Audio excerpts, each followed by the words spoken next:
ಇನ್ನು HDKಯ ಚಿತ್ತ ಮಂಡ್ಯದತ್ತ, ಚನ್ನಪಟ್ಟಣದತ್ತ CPY ಚಿತ್ತ. ಮಂಡ್ಯ ಲೋಕಸಮರಕ್ಕೆ HDK ಏನಾದರೂ ಸ್ಪರ್ಧೆ ಮಾಡಿದ್ರೆ ಅದು CP ಯೋಗೇಶ್ವರಿಗೆ ಪ್ಲಸ್ ಆಗುತ್ತೆ. ಯಾಕಂದ್ರೆ ಚನ್ನಪಟ್ಟಣ ವಿಧಾನಸಭಾ ಕ್ಷೇತ್ರದ ಮೇಲೆ ಯೋಗೇಶ್ವರ್ ಕಣ್ಣಿಟ್ಟಿದ್ದಾರೆ. HD ಕುಮಾರಸ್ವಾಮಿ ಚನ್ನಪಟ್ಟಣ ಬಿಟ್ರೆ ಅದು CP ಯೋಗೇಶ್ವರ ಹಿಡಿತಕ್ಕೆ ಬರುತ್ತೆ. ಆದ್ರೆ ನಿಖಿಲ್ ಬೈ ಎಲೆಕ್ಷನ್ ಕಣಕ್ಕಿಳಿದ್ರೆ ಮತ್ತೆ ಕ್ಷೇತ್ರ ಕೈತಪ್ಪೋ ಭೀತಿ ಕೂಡ ಇದೆ.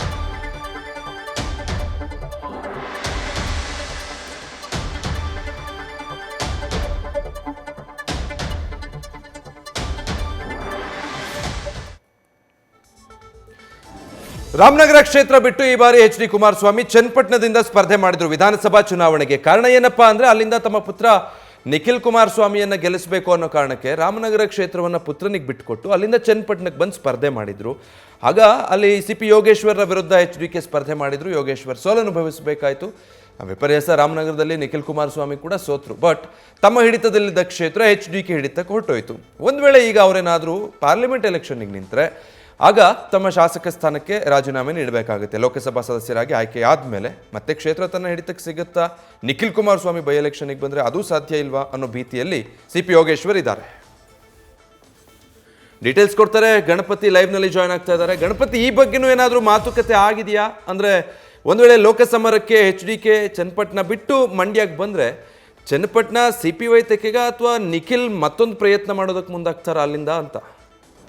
ವಿಜಯ್, ಖಂಡಿತ ಮಂಡ್ಯ ಜಿಲ್ಲೆಯ ಹಿಡಿತ ಕುಮಾರಸ್ವಾಮಿಯವರಿಗೆ ಬೇಕು, ಚನ್ನಪಟ್ಟಣದ ಹಿಡಿತ CP ಯೋಗೇಶ್ವರಕ್ಕೆ ಬೇಕು. ಈ ನಿಟ್ಟಿನಲ್ಲಿ ಒಂದು ರಾಜಕೀಯ ಲೆಕ್ಕಾಚಾರವನ್ನು CP ಯೋಗೇಶ್ವರ ಅವರು ಹಾಕೊಂಡಿದ್ದಾರೆ. ಅಂದರೆ ಇತ್ತೀಚಿನ ಟ್ರೆಂಡ್ ಪ್ರಕಾರ ನಾವು ವಿಶ್ಲೇಷಣೆ ಮಾಡ್ತಾ ಹೋಗೋದಾದರೆ ಮಂಡ್ಯದಿಂದ ಮಾಜಿ CM ಕುಮಾರಸ್ವಾಮಿಯವರು ಸ್ಪರ್ಧಿಸಿ ಗೆದ್ದಿದ್ದೇ ಆದಲ್ಲಿ ಚನ್ನಪಟ್ಟಣದಲ್ಲಿ ಬೈ ಎಲೆಕ್ಷನ್ ಎದುರಾಗುತ್ತೆ.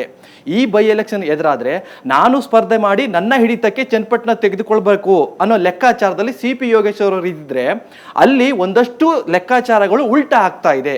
ಕಾರಣ ಇಷ್ಟೇ, 3 ವಿಚಾರಗಳು ಈಗ ಎರಡೂ ಜಿಲ್ಲೆಯಲ್ಲಿ ಚರ್ಚೆ ಆಗ್ತಿದೆ, ಮಂಡ್ಯ ಹಾಗೂ ರಾಮನಗರ ಜಿಲ್ಲೆಯಲ್ಲಿ.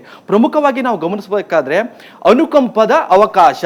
ಹಾಗಾದರೆ ಚನ್ನಪಟ್ಟಣ ಏನಾದರೂ ಕೂಡ ಬೈ ಎಲೆಕ್ಷನ್ ಎದುರಾಗಿದ್ದೇ ಆದಲ್ಲಿ ಅಲ್ಲಿರುವಂತಹ ಟಿಕೆಟ್ JDS ಇಂದ ಯಾರಿಗೆ ಕೊಡ್ಬೋದು? ನಿಖಿಲ್ ಕುಮಾರಸ್ವಾಮಿಯವರ ಹೆಸರು ಕೂಡ ಕೇಳಿ ಬರ್ತಾ ಇದೆ. ಕಾರಣ ಇಷ್ಟೇ, ಮಂಡ್ಯದಲ್ಲಿ ಒಮ್ಮೆ ಸೋತಂತಹ ನಿಖಿಲ್ ಕುಮಾರಸ್ವಾಮಿಯವರು ಪುನಃ 2023ಕ್ಕೆ ರಾಮನಗರದಲ್ಲೂ ಕೂಡ ನಿಂತು ಸೋಲ್ತಾರೆ. ಈ ಅನುಕಂಪ ಎರಡೂ ಜಿಲ್ಲೆಯ ಜನರಲ್ಲಿದೆ, ಜೊತೆಗೆ ಎರಡೂ ಜಿಲ್ಲೆಯ JDS ಮುಖಂಡರಲ್ಲಿದೆ. ಯಾಕೆ ಇನ್ನೊಂದು ಅವಕಾಶ ಕೊಡಬಾರ್ದು ಅಂತ ಅಲ್ಲಿಯ ಜನರು ಈಗಾಗಲೇ ಲೆಕ್ಕಾಚಾರ ಹಾಕ್ತಾ ಇದ್ದಾರೆ. ಇದು ಅನುಕಂಪದ ಅವಕಾಶ. ಇನ್ನು ಎರಡನೇ ವಿಚಾರಕ್ಕೆ ಬರೋದಾದ್ರೆ ನೆಲೆ, JDS ನೆಲೆ ಎಲ್ಲೆಲ್ಲಿದೆ? ಅಕಸ್ಮಾತ್ ಚನ್ನಪಟ್ಟಣ ಖಾಲಿ ಆಗಿದ್ದೇ ಆದಲ್ಲಿ JDSನವರೇ ಸ್ಪರ್ಧೆ ಮಾಡಬೇಕು ಅಂತ ಲೆಕ್ಕಾಚಾರ ಹಾಕಿದ್ರೆ ಆವಾಗ CP ಯೋಗೇಶ್ವರ್ಗೆ ಮತ್ತೆ ಟಿಕೆಟ್ ತಪ್ಪುತ್ತೆ. ಬೈ ಎಲೆಕ್ಷನ್ ಆಗಿದ್ದೇ ಆದಲ್ಲಿ JDSನ ನೆಲೆ ಎಲ್ಲಿದೆ ಇವತ್ತು?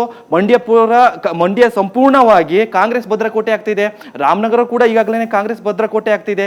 ಈ ನಿಟ್ಟಿನಲ್ಲಿ ಪುನಃ ಚನ್ನಪಟ್ಟಣದಲ್ಲಿ ಬೇರೆ ಅಭ್ಯರ್ಥಿಗೆ ಟಿಕೆಟ್ ಕೊಡೋ ಬದಲು ನಿಖಿಲ್ಗೆ ಒಂದು ಅವಕಾಶ ಕೊಡ್ಬೋದಲ್ಲ ಅಂತ ಒಂದಷ್ಟು ಲೆಕ್ಕಾಚಾರ ಇದೆ. ಈ ಲೆಕ್ಕಾಚಾರ ಕೂಡ CP ಯೋಗೇಶ್ವರ್ಗೆ ತಲೆನೋವು ತರ್ತಾ ಇದೆ. ಇನ್ನು ಮೂರನೇ ವಿಚಾರಗಳು ಚರ್ಚೆ ಮಾಡೋದಾದ್ರೆ, ಒಂದು ಪುತ್ರನ ವ್ಯಾಮೋಹ, ಜೊತೆಗೆ ಕುಟುಂಬದ ರಾಜಕಾರಣ.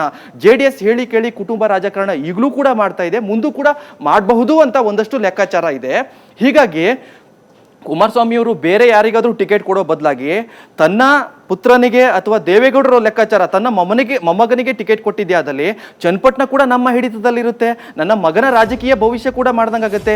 ಈ ರೀತಿಯಾದಂಥ ಲೆಕ್ಕಾಚಾರ ಈಗ ಎರಡು ಜಿಲ್ಲೆಯಲ್ಲಿ ನಡೀತಾ ಇದೆ. ಸದ್ಯದ ಟ್ರೆಂಡ್ ಕೂಡ ಹೌದು. ಯಾಕಂತಂದ್ರೆ CP ಯೋಗೇಶ್ವರ ಅವರಿಗೆ ಒಂದಷ್ಟು ರಾಜಕೀಯ ಲೆಕ್ಕಾಚಾರ ಇದೇ 3 ವಿಚಾರಕ್ಕೆ ತಲೆನೋವಾಗ್ತಿರುವಂಥದ್ದು.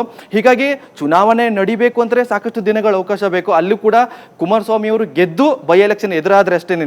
ಹೀಗಾಗಿ CP ಯೋಗೇಶ್ವರರ ಲೆಕ್ಕಾಚಾರ ಪುನಃ ನಾನು ಚನ್ನಪಟ್ಟಣವನ್ನ ಹಿಡಿತಕ್ಕೆ ತೆಗೆದುಕೊಳ್ಬೇಕು. ಕುಮಾರಸ್ವಾಮಿಯವರ ಲೆಕ್ಕಾಚಾರ ಮಂಡ್ಯ ಹಾಗೂ ರಾಮನಗರ JDS ಅವರ ಹಿಡಿತಕ್ಕೆ ಬರಬೇಕು, ಸ್ವತಃ ಮಂಡ್ಯ ನನ್ನ ಹಿಡಿತಕ್ಕೆ ಬರಬೇಕು. ಈ ಲೆಕ್ಕಾಚಾರದ ಮುಂದೆ CP ಯೋಗೇಶ್ವರರ ಲೆಕ್ಕಾಚಾರ ಒಂದಷ್ಟು ತಲೆ ಕೆಳಗಾಗುವಂತ ಸಾಧ್ಯತೆಗಳು ಎದುರಾಗ್ತಿರುವಂಥದ್ದು. Vijay, thank you Ganapathi. News first, ನಿರ್ಭೀತಿಯಿಂದ ನಿಮ್ಮ ಪರವಾಗಿ.